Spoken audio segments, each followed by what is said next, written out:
अध्याय के 5 और 7 मंत्र में गीता ज्ञानदाता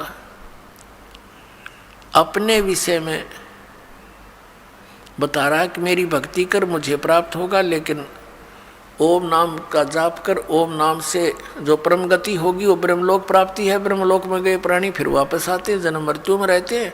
और गीता ज्ञानदाता स्वयं भी कहता है मेरे भी अर्जुन तेरे भी बहुत जन्म हो चुके, तो नहीं जानता। तो इससे पूर्ण मोक्ष और सनातन परम धाम और परम शांति नहीं हो सकती। गीता जी अध्याय नंबर 17 के श्लोक 23 में ओम तत्सत तीनों भगवानों के मंत्र हैं, सर्वपुरुष, अक्षर पुरुष और परम अक्षर पुरुष के। सर्वब्रह्म, अक्षर ब्रह्म और परम अक्षर ब्रह्म।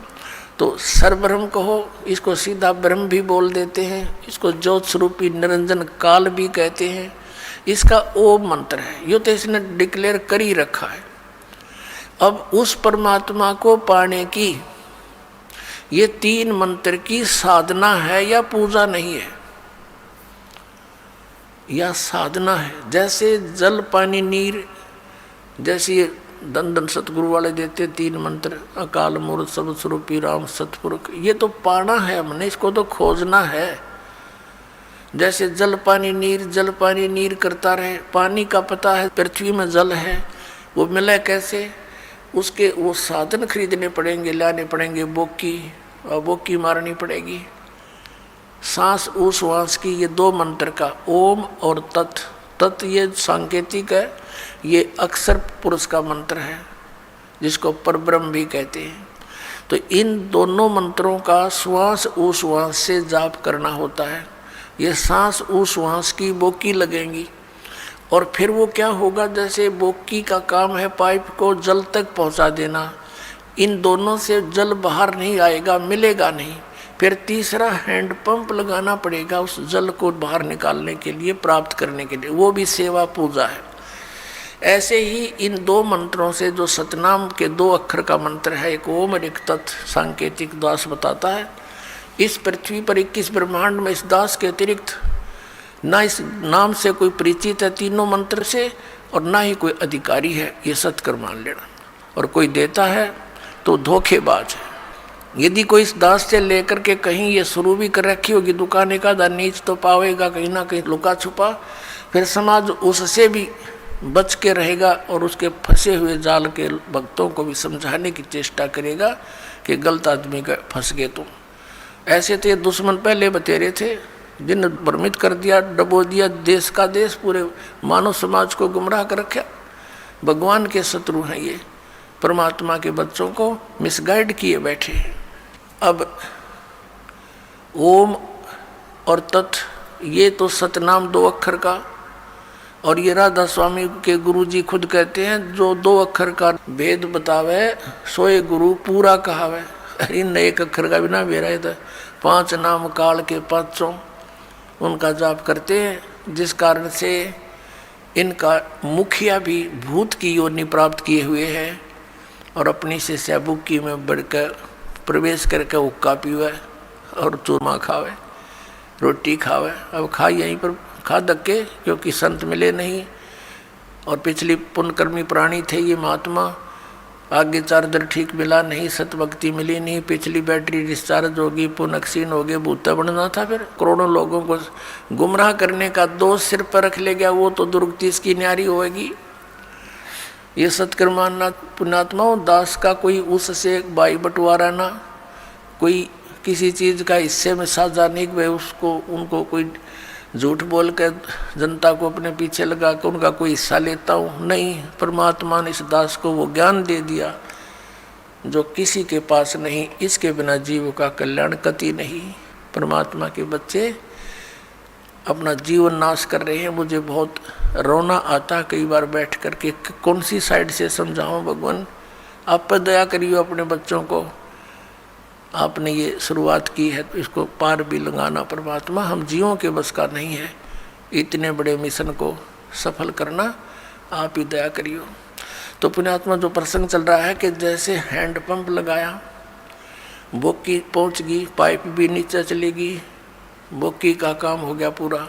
अब पाइप जो है उसके ऊपर एक हैंड पंप लगाना पड़ेगा। अब वो हैंडपंप को भी फिर उसकी पूजा है, उसका सिमरण करना है, वो सारनाम है। ये सतनाम है 2 अक्षर का, एक ओम और तत्, और सत जो है ये सांकेतिक है, ये सारनाम है। तो ये पूरे प्रोसीजर का सिमरण करने से पूरा सिस्टम जब सिमरण लगेगा तो पूरे सिस्टम से पानी बाहर आएगा। तो हम पूजा नहीं करते, ये पूजा तो हम जल की करते हैं, हैंडपंप लगाए हैं, जल की पूजा कर रहे हैं। उस वस्तु को प्राप्ति के लिए जो भी हम साधन अपना रहे हैं वो तो साधन है।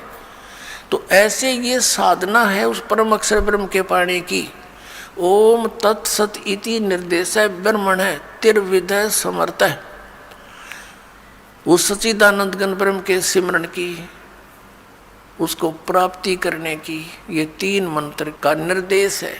तो अब गीता जी अध्याय नंबर 8 के श्लोक नंबर 7-5 के अंदर तो वो अपने विषय में कहता है मेरी भक्ति कर मुझे प्राप्त होगा, लेकिन जन्म मृत्यु तेरी भी रहेगी मेरी भी रहेगी। गीता जी अध्याय नंबर 8 के ही श्लोक नंबर 8, 9, 10 में गीता ज्ञानदाता कहता है कि उस परम अक्षर ब्रह्म आदि पुरुष परमेश्वर की भक्ति करने वाला उसी को प्राप्त होता है। उसके लिए इसने ऑप्शन छोड़ दिया कि मुझे मालूम नहीं, तत्वदर्शी संतों को पूछो। अब प्रसंग चल रहा है कि 7वें अध्याय के 29वें श्लोक में कहा है कि अर्जुन जब तुझे पूरा अध्यात्म ज्ञान हो जाएगा और तत्व ज्ञान से उस तत्वब्रह्म से परिचित हो जाएगा और सभी कर्मों से परिचित हो जाएगा, फिर वो प्राणी यहाँ की किसी वस्तु की डिमांड नहीं करता। तो पुण्यात्माओं ये कर्मों की जानकारी आपको दी जा रही है आज के सत्संग में। अब जैसे शंका आ जाती है कि एक तरफ तो विधान है परमात्मा का कि जैसे भी कर्म प्राणी करेगा उसका फल उसको अवश्य मिलेगा, दूसरी तरफ ये कहा जाता है गुरु बिन माला फेरते, गुरु बिन देते दान, गुरु बिन दोनों निष्फल हैं, चाहे पूछो वेद पुराण। वे गुरु जी के बिना कोई दान पुण्य करते हैं वो व्यर्थ है, भक्ति भी करते हैं वो भी व्यर्थ है। दूसरी तरफ ये भी कहा गया भी जैसा कोई कर्म करेगा चाहे कैसा भी है वो भी उसको फल मिलेगा, बिल्कुल सत्य है। अब जैसे इन संतों ने मनमुखी जाप किए, किसी वेद के एक मंत्र को लेकर उसको सिद्ध करने के लिए सैकड़ों वर्ष बैठे रहे। अब परमात्मा की निमित्त किसी मंत्र को लेकर वेद के मंत्र का जाप रह रहकर करने से उसके अंदर सिद्धियां आ जाती हैं। सिंगल ओम नाम का जाप करने से भी सिद्धियां आ जाती हैं, क्योंकि कोई जड़ी है उसको एक अकेली जड़ी के खाने से कुछ अन्य लाभ है और उस जड़ी को अन्य जड़ियों के साथ मिलाकर प्रयोग करने से वो कुछ और ही एक्स्ट्रा लाभ देता है। तो ऐसे इन मंत्रों को जानना आप, और फिर इनकी विधि के अंतर होता है। जैसे एक भक्त इसी बात से चला गया यहाँ से छोड़ करके, पहले तो आपने 7 मंत्रों के प्रथम मंत्र में भी वही मंत्र दे रखे हैं, सतनाम दिया, उसी को उल्ट सुलट करके ये दे दिया, ये क्या मंत्र हुए। तो ये अज्ञानी व्यक्ति जब तक ज्ञान समझ में नहीं आता वो नाम भी लेकर भी अपना जीवन व्यर्थ कर जाते हैं।